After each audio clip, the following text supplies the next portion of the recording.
ভাবিয়ে কয় রাজনীতিবিদরা ভালো হইতো না।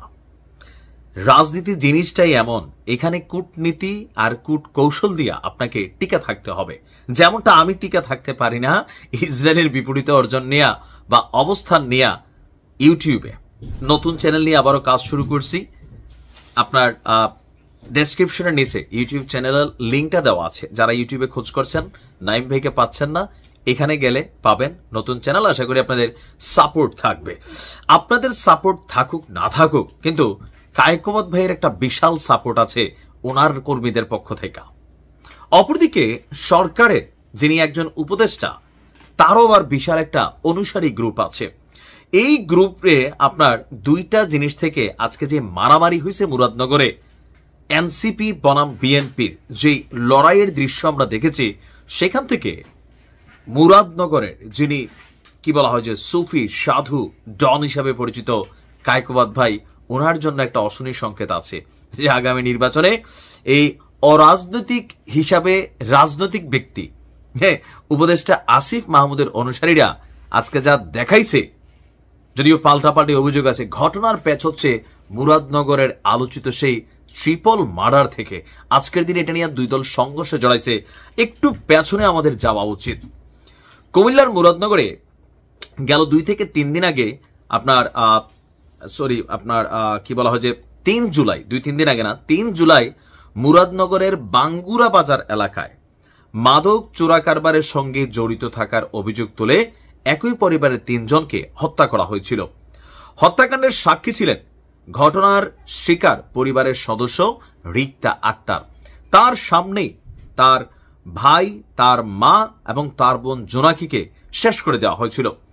29 জুলাই একটি টেলিভিশনকে দেওয়া সাক্ষাৎকারে রিক্তা আক্তার দাবি করেন এই ঘটনার মূল আসামি স্থানীয় আওয়ামী লীগ নেতা এবং ইউপি চেয়ারম্যান শিমুল বিল্লাল সহ অন্যান্য আসামি যারা, তারা এই সরকারের শক্তিশালী উপদেষ্টা আসিফ মাহমুদের যে বাবা আছেন, উনার শেল্টারে তারা এলাকায় আছেন।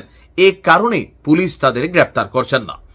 একই অভিযোগ করেন রিক্তা আক্তারের ভাবি মিম আক্তারও।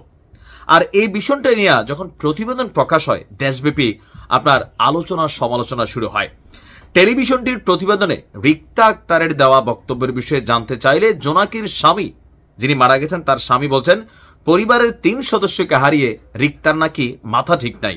একজন উপদেষ্টাকে জড়িয়ে যা নয় তার রিপোর্ট করেছে একটি টেলিভিশন, সেখানে রিক্তা যে বক্তব্য দিয়েছে তা উল্টাপাল্টা। মানে বুঝতে পারছেন যে এখানে যেটা হয়েছে, দুইটা দল দুইটা গ্রুপে চলে গেছে। মানে এক রিক্তা শালী, যিনি সম্ভবত তিনি অবস্থান নিয়েছেন উপদেষ্টা আসিফের বিরুদ্ধে, আর রিক্তার যে বোন মারা গেছেন জোনাকি, তার স্বামী মনির, তার অবস্থান আবার উপদেষ্টা আসিফের পক্ষে।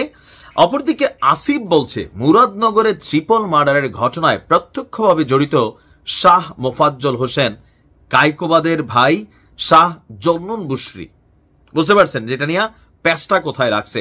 এমনকি ঘটনা ঘটার পর তাকে সোশ্যাল মিডিয়ায় উল্লাস করতে নাকি দেখা গিয়েছে, আর সেখানে আসিফের নাম জড়ানো হওয়ায় তিনি আপনার এটা নিয়ে প্রতিবাদ করেছেন যে গত 3 মাস ধরে তিনি বা তার পরিবারের কেউই এলাকায় যায় না। ভিকটিম প্রথম দিকের কোনো সাক্ষাৎকারে আমাদের কথা বলেনি। কায়কোবাদ সাহেবের লোকেরা তাকে কনভিন্স করে 1 মাস পর এসব বলাচ্ছে।